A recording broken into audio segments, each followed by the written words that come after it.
Ayan guys, nandito nga pala tayo sa likod bahay ng aking lola dito sa may Ilosong. Titingnan natin yung mga tanim dito. Marami kami dito ng tanim na kakao, tanim ng lola ko. Ito, bayabas. Ano kayang pwede nating ma-harvest? Ano kayang pwede nating ma-harvest?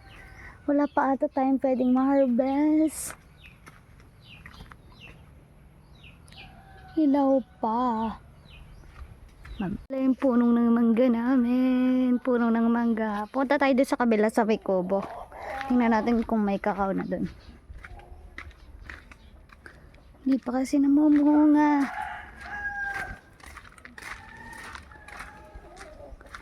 Yung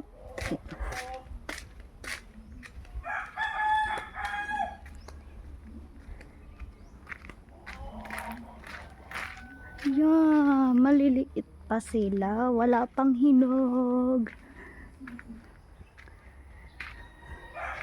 Doon tayo sa kabila.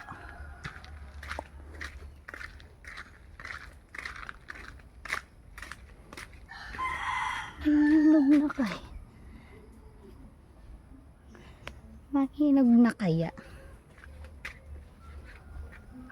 So ayun guys, wala pa. Hilaw pa lahat.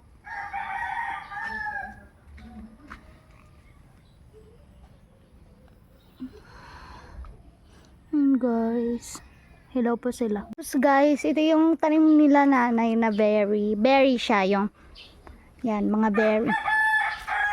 Tingnan natin kung makakahanap tayo ng bunga.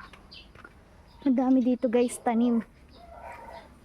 Makakahanap tayo ng hinog na bunga. Let's tingin. Ayun nga guys, nabubulok na dito guys yung mga atis. Oh. Top guys, puno ng... Ayun guys, may nakita ako guys. Look! May nakita tayong saging. Tapos ito guys, ganito yung berry. Oh, para siyang ano, red, parang tawag dito, para siyang blueberry. Taste test natin.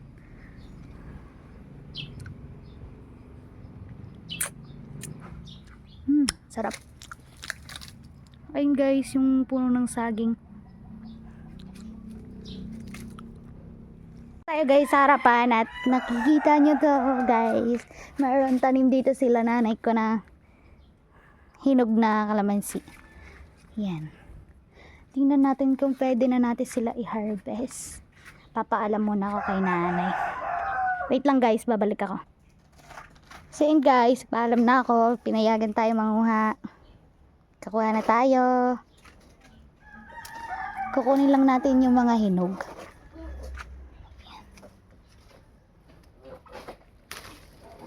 Ayun nga pala guys, yung tatay ko. Paano yan? Ayun nga pala po yung truck na yun. Ito nga po pala yung truck namin dito sa tapat ng bahay. Ito pala yung second house namin. Ayan. Mamaya ko na lang kayo itutur sa loob. Pero magkukuha muna tayo ng kalamansi. Mag-harvest. Yan. Harvest na tayo guys.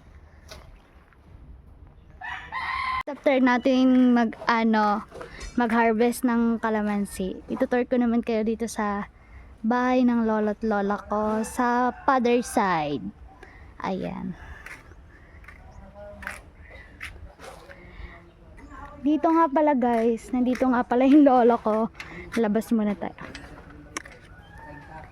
Nandito nga pala yung lolo ko. Yan, nag-harvest sila ng kamote. Tapos, ayan, marami ditong tanim. Ayan, marami ditong tanim guys. Ayan. May kakao din dito. Diyan yung lolo ko. Ayan nga guys, yung aking lolo. Kuha sila dito ng sa puno ng saging. Ayan.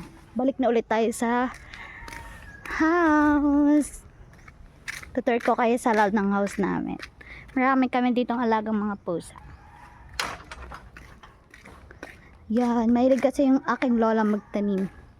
Ayan, tulog ang mga pusa. Ito nga pala guys. Ayan, papasok na nga pala tayo sa aming bahay. Magaling mo na.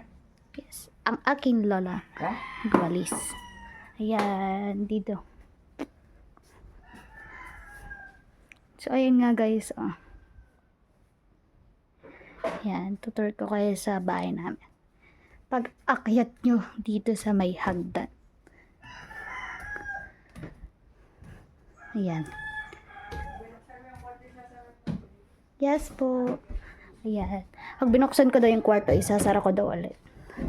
Ito yung house namin. So ayun guys, after ko kayo i-tour, ito, kakain muna ako ng saging. At ayun guys, malapit na nga akong matapos kumain ng saging and uuwi na din ako sa bahay talaga namin. Tapos na nga ako guys kumain ng saging and ito yung kinuha ko dito sa amin. Ito yung saging saka yung kalamansi. Tapos itong atsara ibigay ng lola ko sa mama ko. At pauwi na ako sa may amin. So ayun guys, nandito na nga ako sa likod bahay namin. Ayun, pauwi na nga ako sa bahay namin sa Duhat. Tingnan nyo guys, ang ganda dito sa likod bahay namin. Ayun guys, at naglalakad na nga ako pauwi sa may amin dahil binigyan tayo ng lola ko nito. Ayun guys, after ng mahabang lakaran ay malapit na ako dito sa may amin. Ayun guys, malapit na ako sa may amin. Ayun guys, malapit na nga tayo dito sa may bahay namin. Ayun guys, at nandito na nga ako sa bahay namin. Ayan guys. Good day everyone.